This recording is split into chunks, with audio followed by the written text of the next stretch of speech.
let's jump right in. What did you think of our boy Jacob this week? It's a mixed bag. A mixed bag. That is the best way to think of our friend Jacob. So, one of the things I want you, there's a couple things I want you to pay attention to as you continue reading. And that is, because we're trying to focus on who is God, who am I, what am I to do, is what is God doing? And one of the things we notice is that God will get mentioned frequently. But God actually acting is not that frequent. So last week we had God appear to Jacob on top of the staircase in this and give him a promise. We will, and in the whole story here, God will speak occasionally, but a lot of times it's people referring to God, reverencing God. So when Leah and Rachel have their children, they refer to God, but God is not the actual actor there. Does that make sense? I'm getting some slightly confused looks. I don't know the difference between doing and what was Okay, the other so if I talk about God did this for me, and I want to praise God, and I want to honor God, that's a good thing. God is present, God is being acknowledged. But that's different from God literally showing up in this room and saying and speaking. So is that the doing? Yes, so whereas it's where the Bible will say God spoke, and I'll get into this a little later, but I want you to be sensitive to when God is mentioned, is somebody referring to what God has done, or is it actually, is the Bible saying, God appeared, God spoke, God did? And the reason I say that is that we're starting to see this interlacing. In Abraham, there isn't as much of talking about God in the third person. We see God appearing to people and doing things. Here, we're getting some gods appearing and doing and speaking directly to people. So like in Genesis 25, where Rachel consulted him and he said, 2 nations are in your womb. But it's important because if you think about how we encounter God, we don't have God on top of a staircase talking to us. I mean, I'd like to, but that is not our normal experience. But there is this experience of where we sense God and we know God and we know we have his favor, we know what he's doing. And so I think what we're seeing is that as we go through this story, and when we get to Joseph, God is spoken about a lot. But God only speaks like once or twice directly in that whole story. So I think the point I'm trying to make is that one of the things I like about Jacob and Joseph is it's more about how we experience God than about how Abraham experienced God or Noah. It isn't these big encounter moments, which are good, but it is this, hey, I'm going to name my child to honor God because I know his hand was on this, and I'm going to do this, and I know that God protected me. God promised he would protect me, and I know it was his hand. Does this make sense? Okay. That's just, again, that's something I want you to be sensitive to as we work through the story. Brief summary, because it's a very, very busy week. Jacob arrives in Haran. He falls in love with Rachel. He works 7 years to marry her, but his uncle Laban, who we will find out is a bigger trickster than Jacob, switches Leah, and it's kind of ironic, because remember, Jacob the younger got the blessing, and Laban says, the older gets married first. That's how we do it, boy. He then after 7 days, marries Rachel. So think about that. Your honeymoon just ended and your husband marries another woman. shocking. And then works another 7 years. Joseph is born, and then he decides to go home. He works another 6 years to get the flocks. He runs away from Laban, who chases him. They have that confrontation. The whole thing with the idols, I won't go into that. I think I cover it pretty nicely in the workbook. Those two make a covenant. He then realizes, oh, I've got my next big challenge, and that's my brother. So he's sending all these gifts to appease his brother. And then the night before he meets Esau, he has that amazing encounter where he wrestles with God. So that's a lot. And I say that to give myself some space, because I have less than an hour to try and cover all that. So I clearly am not going to cover all that, but I do want to make a few points. This is a quote I ran into, and I think it's interesting. And it's from one of the commentaries I read by David Cotter. For just as Abraham could only become truly himself in Canaan, confronting there the questions of paternity and obedience to God that so plagued him, so Jacob can only become himself in Haran, confronting there the patterns of deceit and the lack of other relatedness that so plague him. Jacob's character is a problem. We can agree to that. And one of the things that in this, call it exile to Haran, we see a pattern that's being set up that will get repeated again and again in the Bible. When the people of God start to get in trouble, God sends them into exile for them to find their character to return. The most classic example of that is actually the Babylonian exile, where the Israelites are corrupt and idolatrous, and God sends them into exile in Babylon. And they return, and one of the things all scholars note is that after the return to the Babylonian exile, there isn't a problem of worshiping other gods anymore. So there are things that happen in exile. We see a mini version of this where Jesus, immediately after being baptized, is sent out into the wilderness. He's gone out into exile. Now, Jesus was perfect, so he only needed 40 days. But there is this path. Yeah. So again, just something to think about is that wilderness exile experience. That concerns me for America. But Right. It concerns me for me. Right. Even for personally. Yeah. All right.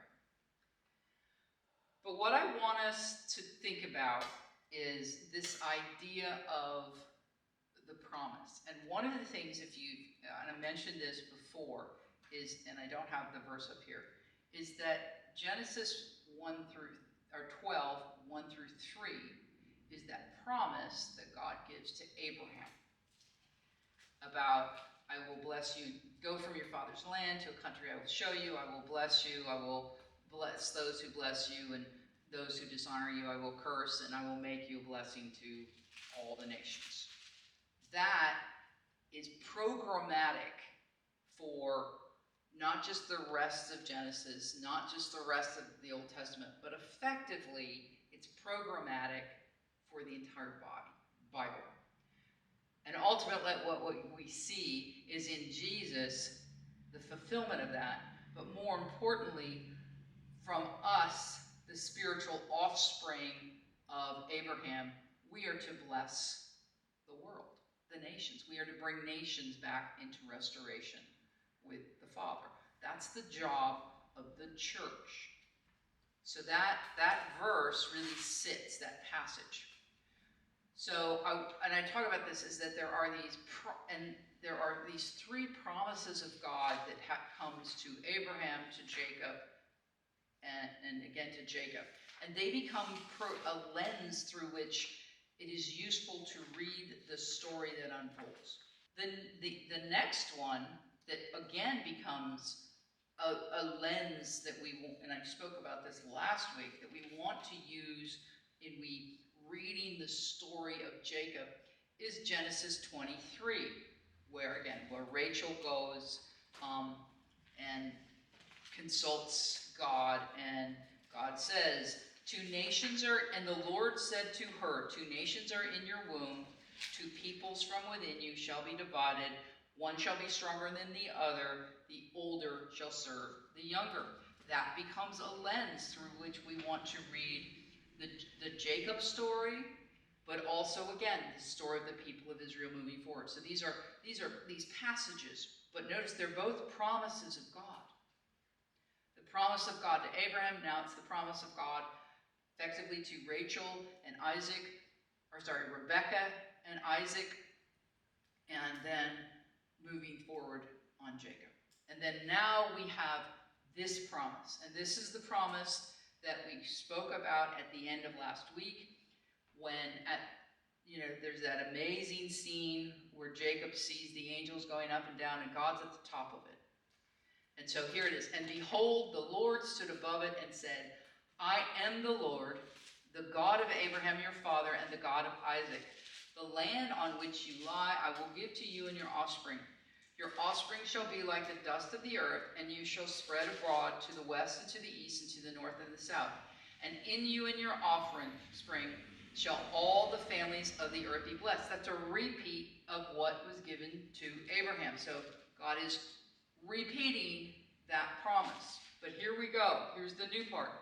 Behold, I am with you and will keep you wherever you go and will bring you back to this land, for I will not leave you until I have done what I have promised you.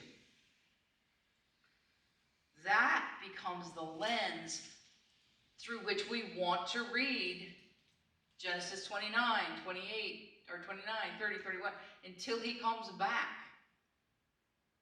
And until all these things, one of the things we'll see, and that's why I started to talk about sometimes we sense God acting, but we don't actually see God speaking as directly as this. And this is what he's saying, is I'm with you, even when you don't see me or sense me. I'm with you, I'm protecting you, and I'll bring you back here. We see that part of, we will watch as Jacob's in Haran, these promises unfold. And then we get the until what I've done promise you, so that even becomes further. So the promise goes beyond bringing him back to the land. It's the other thing. But we see here that God is with Jacob. So let's talk about one of our questions. Who is God? So in this arc of 29 through 33, who is God? Well, the first one is he is faithful to his promises. So when the first time God is mentioned in this section is in Genesis 29:31, and the verse is, when God saw that Leah was hated, he opened her womb, but Rachel was barren. And the next time that God is reported to act, he's the subject of the sentence, is in Genesis 30, both verse 17 and 20. And God listened to Leah, and she conceived and bore Jacob a 5th son. And then God remembered Rachel, and God listened to her and opened her womb. Notice these 3 verses are all about one thing: having children. Leah ends up with 6 sons and 1 daughter that are accounted. At the end of chapter 30, we see that Rachel has 1 son by of her own, and an additional 2 by her maidservants, and then Leah has an additional 2 by her maidservants. 11 sons, 1 daughter. The promise was about all this offspring. You will have all this offspring. And while God can't go from no children to a great nation, thousands in a little bit, what we see here is the promise has moved from a seed to a sprout. Abraham had one son, had Isaac. Isaac has Jacob and Esau, and now Jacob will ultimately have 12 sons. But at this end of this chapter, at the end of chapter 30, Jacob has 11 sons and one daughter. That promise of offspring, it's like, you plant seeds and you see that first little green tip come out of the ground. That's what we're seeing now. God's promises sometimes are fulfilled wham, in a bat, and we've all seen that. Some of us have testimonies of how that's happened in our lives. But often, God's promises, they develop slowly over time. And we get the seed and we hold on to that promise. And we see then that promise becomes faithful, and there's the sprout of that, and then it grows stronger and bigger and bigger and bigger and bigger, and then it's finally fully realized. The promise is not fully fulfilled, but we can see God is faithful in his promises in this moving towards a sprout. I do want to make one comment about the verse when God saw that Leah was hated. He opened her womb, but Rachel was barren. This is the same word. The word for hated is the same word that's used for Esau in Malachi 1:3. And when we talked about Esau, Jacob I have loved, Esau I have hated. Exact same Hebrew word.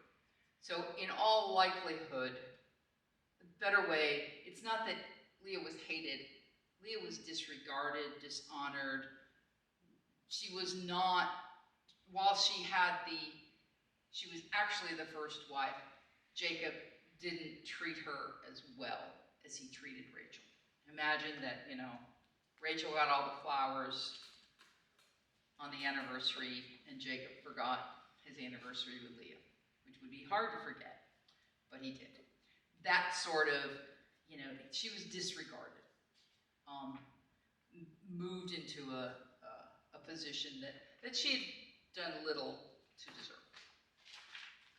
So we see in this, it's God is there, God is acting, God is faithful to his promises. This is one that I'll speak a lot of through this chapter, is this idea of a God who blesses. I think we do not have a good modern concept of blessing, and I've talked about this before. But as we read Genesis, blessing and God blessing his people and people blessing each other is a big deal. And Genesis 30, verse 27, and it's Laban who's speaking, and he goes to, Jacob wants to leave and go home, and Jacob says, the Lord has blessed me because of you.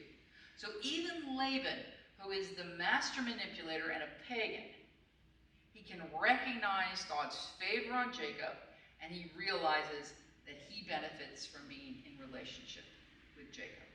So not only do God's blessings fall on the individual, but God's blessings are so profound that they move into those who you are in relationship with. God is a God who blesses. The other thing we learn about, again, remember that verse, and I will be with you until you return. I am with you and will keep you wherever you go and will bring you back to this land. So here we are on the eve.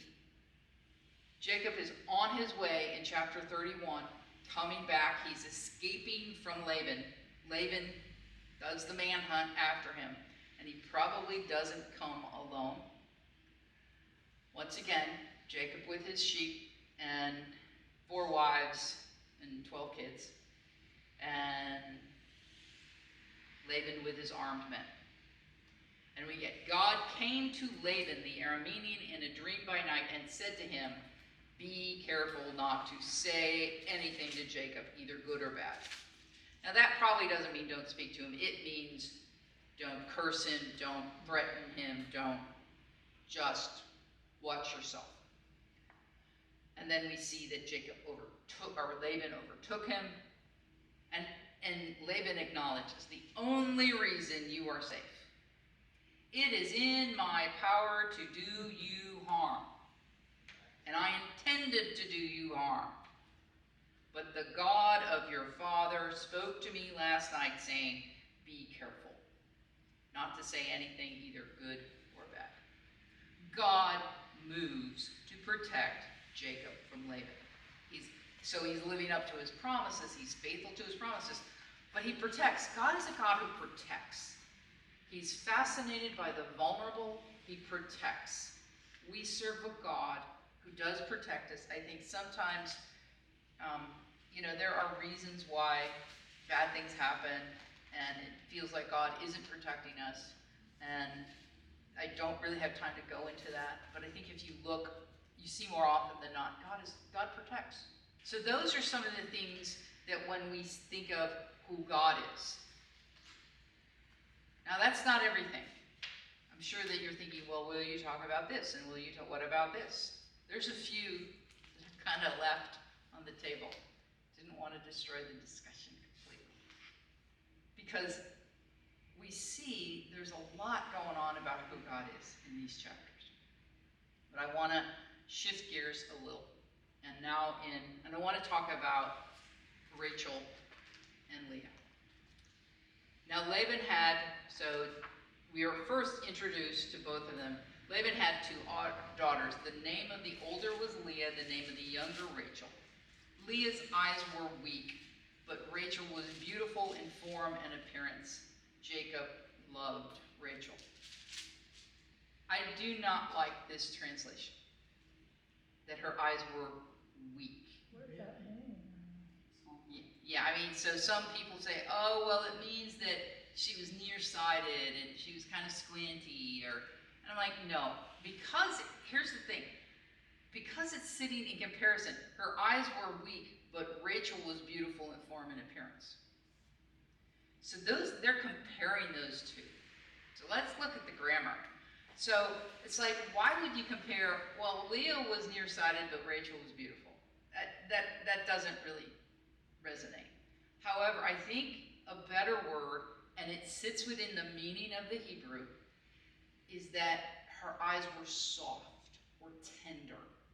So the word, the Hebrew word is rock, and it means weak, yes, but it also means tender or soft. So where we see somebody who has soft, kind eyes. So this is meant to be a more positive feature about Rachel. Rachel's eyes were tender, but Rachel had it all. Rachel didn't just have beautiful eyes, she was beautiful in form and appearance. Leah had nice eyes. So I think the weak is deceptive. I think it got, I'm not sure who first started translating it that way, and then it just, again, it is a meaning that's in the word. I think it doesn't fit contextually. I think the idea of Leah's eyes were tender and kind is probably better. But Rachel looked better. Rachel was a 10. Leah had nice eyes. And then we see, and Rachel went in to Rachel also, so this is after 7 days, and he loved Rachel more than Leah. So it doesn't say he hated Leah, it just says he loved Rachel more. And served Laban for another 7 years. When the Lord saw that Leah was hated again, I think this is more disregarded, he opened her womb, but Rachel was barren. So this is now sets up the dynamic of these two sisters that we see play out in chapter, sort of the mid-chapter 29 and the first kind of part of chapter 30 is all about the rivalry between these two sisters. And I want to talk a little bit about sometimes there are great lessons in who we are because they're positive, and some things there are lessons because they're not quite. It demonstrates where I think they miss it, and I think both Rachel and Leah miss.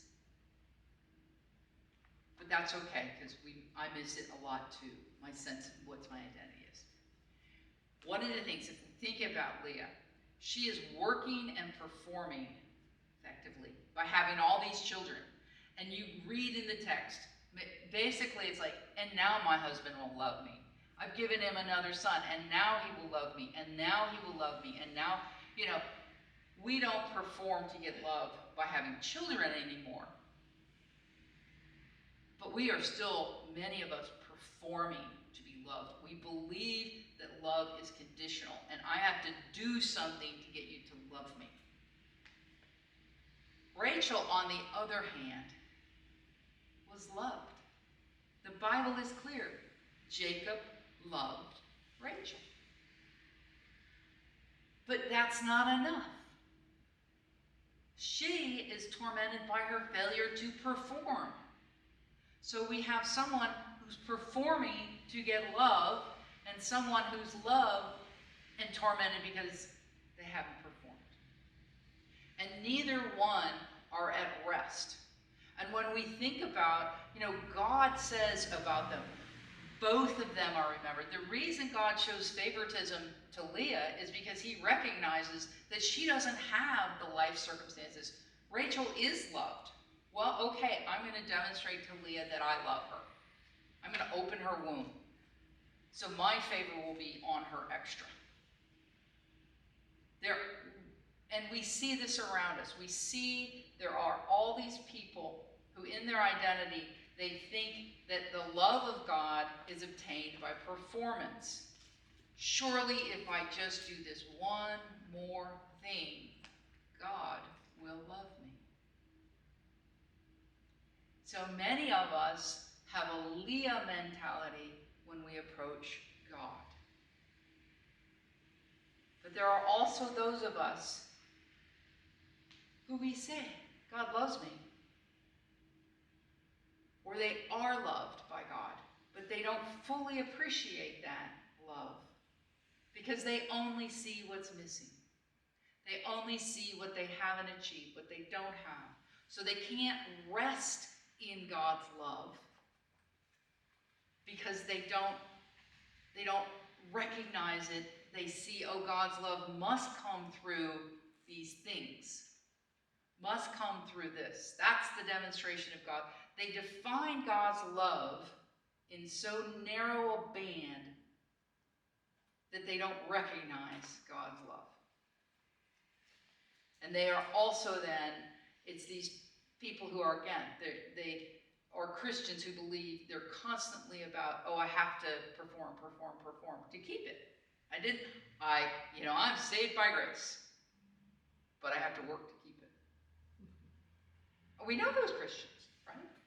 So we see both of these mentalities and this skewed sense of identity. You can look around and you can go, oh, there's a Leah, there's a Rachel. But right now, a couple of you are going through your head and thinking, oh yeah, I recognize that now. But again, what is God saying about them? And God says they're both remembered.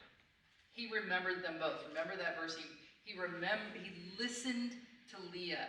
He listened to Rachel. He remembers Rachel. God loves them both, regardless.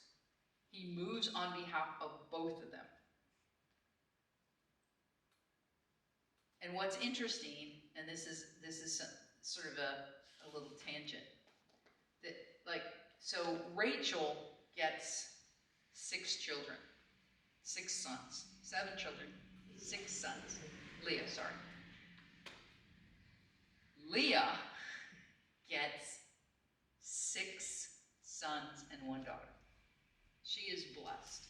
One of those sons is Judah, from whom is the line of David and the line of Jesus. That shows how much God cares about Leah. Well, what about Rachel? Well, the very first king of Israel was Saul, right?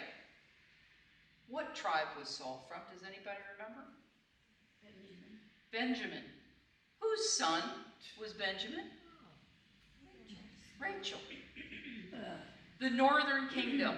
So when the kingdom of Israel becomes divided, and you have the southern kingdom of Judah and Benjamin, and you have the northern kingdom, who are the kings? What tribe are the kings of the northern kingdom from? Ephraim. Ephraim, oh, that's right. And if you haven't read ahead, she's read the book like 5 times now. I still can't remember. Ephraim is Joseph's son. Whose son is Joseph? Rachel's. So don't think that Rachel was just her line. Yes, Leah got Judah and Jesus, but Rachel got the first king of Israel. Rachel got the kings of the northern kingdom. And this is the next interesting things. If you read ahead to Romans, so we're going to flip ahead to the New Testament. I'm going to flip ahead. I should have marked it. I didn't.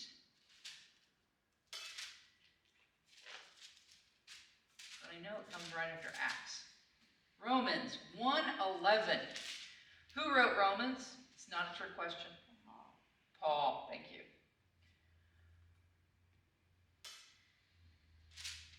11:1.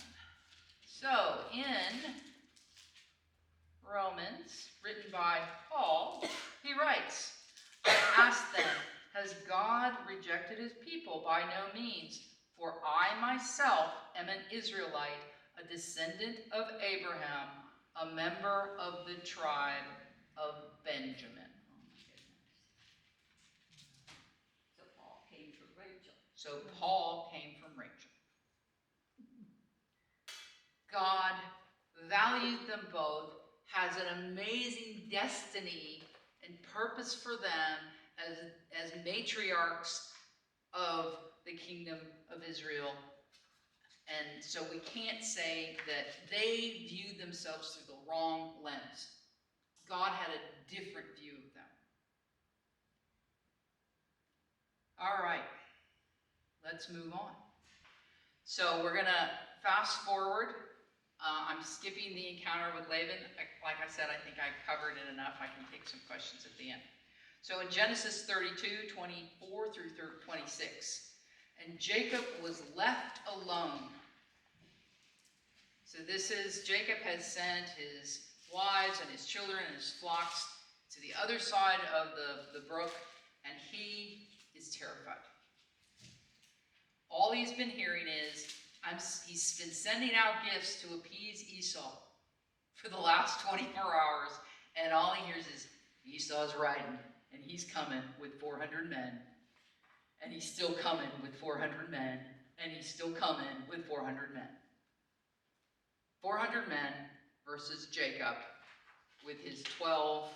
Again, if you think about this, if Reuben was born, very quickly in this process, Reuben is at best 20 years old.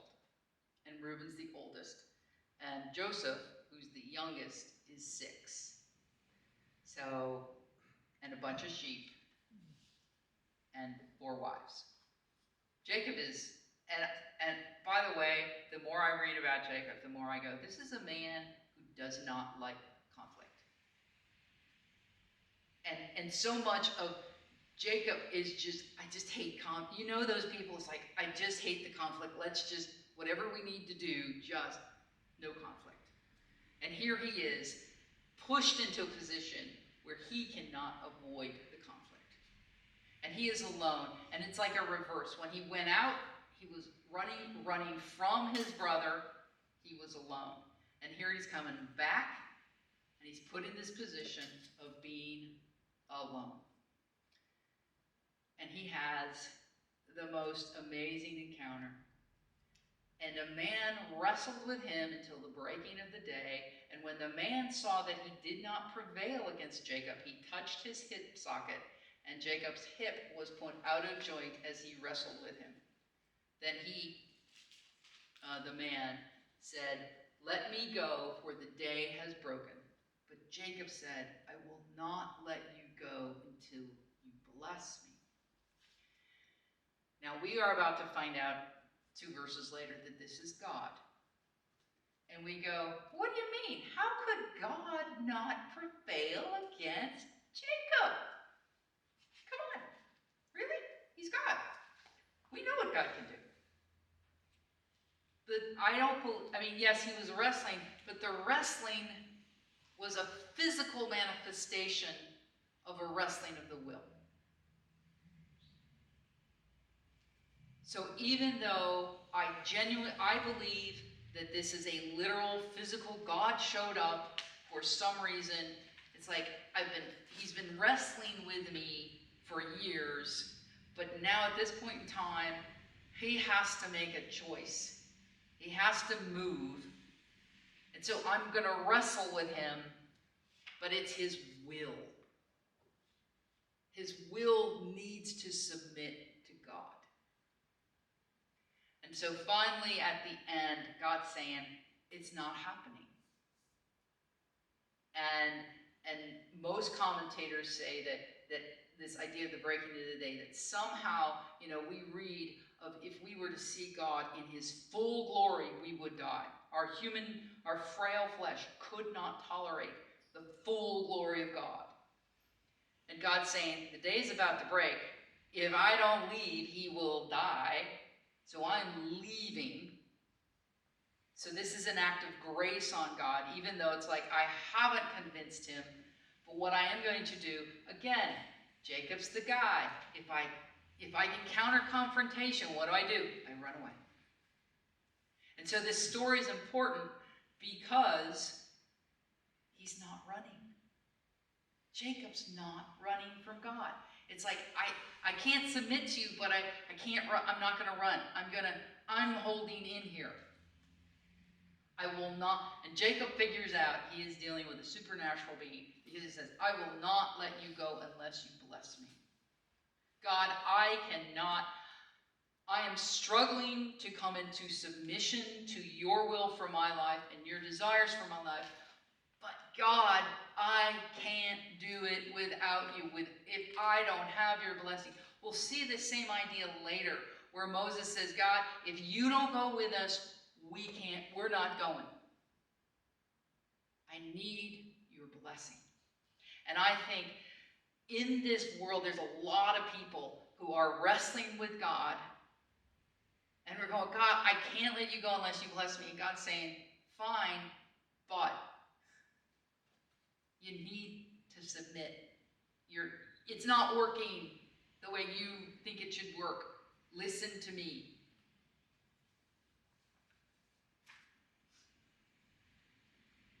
And it continues. And he said to him, what is your name? So this is God asking Jacob, what is your name? And he said, Jacob. Like he doesn't know his name? He does know his name. Is it more asking for identity? Yes. Who Jacob thinks he is? Because look at what he does immediately after that. Then he said, your name shall no longer be called Jacob, but Israel. So he's starting from the position of, who are you now? You need to own it, Jacob, and everything connected with Jacob. And I sent you away to Haran for 20 years to get the Jacob out of Israel. But now I'm going to call you Israel, for you have striven with God and with men. And I pull this out in the workbook, and with men, and prevailed. That's a promise. Think about, what is Jacob terrified about? Going into this, Jacob was alone, and who was he worried? He was worried about Esau. He was worried. So this, I believe right now, this and with men is God saying, don't worry, you'll be fine with Esau. You'll be fine with Esau. You'll be fine with Esau.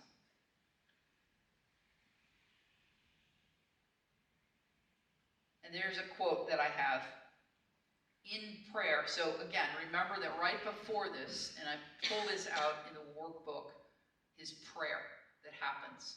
He prays. And it's the longest prayer in Genesis so far.